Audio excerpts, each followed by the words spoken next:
গণতন্ত্র হত্যা হচ্ছে।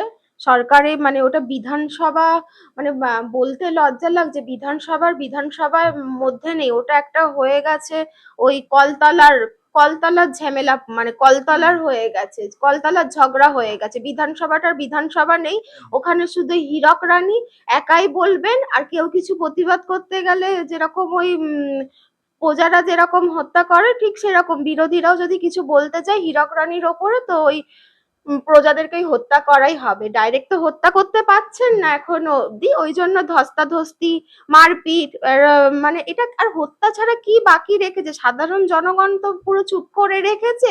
অপোনেন্ট পার্টি কিছু বলতে গেলেই তাদের ওপরে আজকে যেভাবে সম্মানীয় শঙ্কর ঘোষের ওপরে যেভাবে এরকম আক্রমণ করা হলো, ওনাকে পুরো ফেলে দিয়ে যেভাবে অন্যান্য দলের এটা করছিল, এটা বাংলার কাছে অত্যন্ত নিন্দনীয়, লজ্জাজনক ঘটনা। আর বিশেষ করে এই ধিক্কার জানাই এই সরকারকে, অবিলম্বে পদত্যাগ চাই।